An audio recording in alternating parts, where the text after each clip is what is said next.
Welcome to the workshop. I'm Andrew and this is Watch the West. I figured we'd take a quick break from the Far East and take a look at some obscure Canadian products that have some interesting talking points.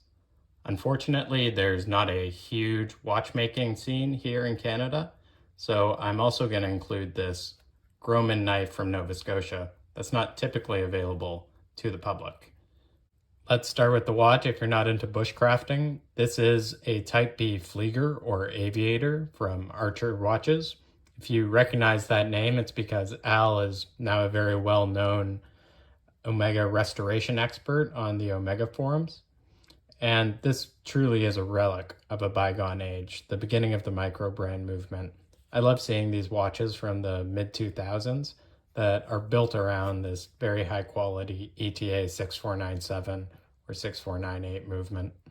The dial has the same separations between hours and minutes as the German Air Force watch, but it also includes these sub-seconds because of the architecture of the movement. The crystal has an undercoating, which is anti-reflective, and an interesting touch is these black hands, which actually are quite visible because they're very finely polished. This case was either made by Fricker or Ickler, part of an old case manufacturing industry around the city of Pforzheim, Germany. Its bead-blasted finish has stood up quite well given that I dailied this for years. Bead blasting is similar to sandblasting, but it uses small plastic beads so you get a slightly smoother finish. The large diamond crown was made famous by the IWC Big Pilot, and granted, you'll get the occasional crown bite here on the wrist, but it's just really satisfying to wind that big clicky movement. The downside with that movement is it was initially designed for pocket watches, so the watch is going to be quite large. You have a 42 millimeter diameter and a 52 diameter lug width, which is just a little bit too long for my wrist, to be honest. And your thickness is 12.4, so still reasonably thin because it is a manual wind. These are 22 millimeter lugs. You might recognize this strap from my channel header, and this is stingray leather or shagreen, and what it basically is these pearls of cartilage that have been ground down and then dyed. This is from a shop here in Ontario called the Watch Boys. Not exactly a value pick, but a good option if you're looking for something a little interesting in Canada.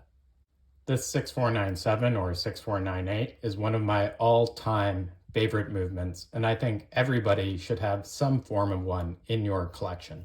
This was the last mass-produced pocket watch movement from the 1970s, and it was fairly common to see in wristwatches as they got larger, up until Swatch cut movement wholesaling. The large balance wheel is way more stable than a smaller one.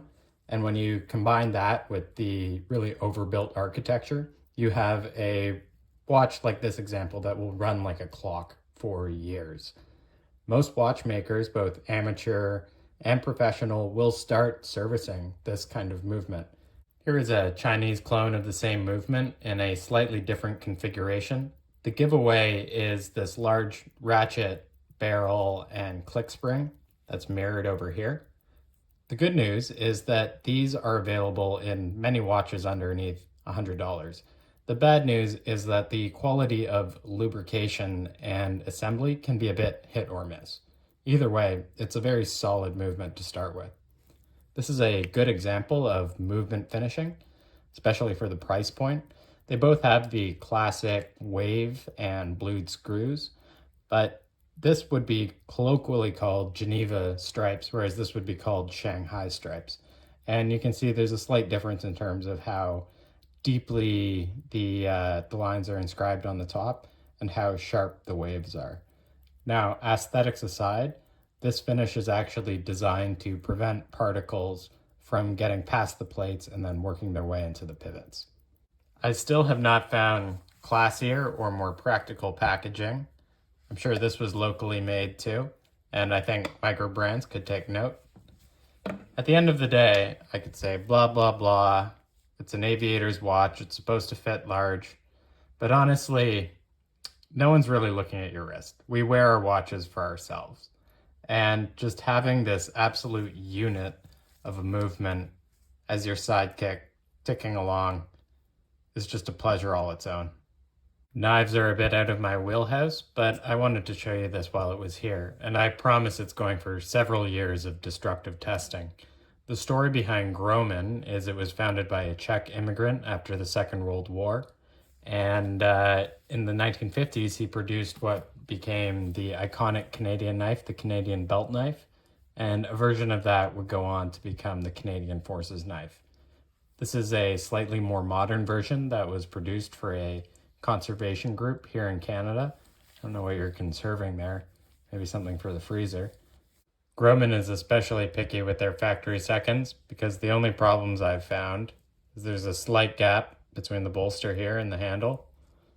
Slight scuffing, though that might have been me. And a little bit of wormhole that is completely filled in with epoxy.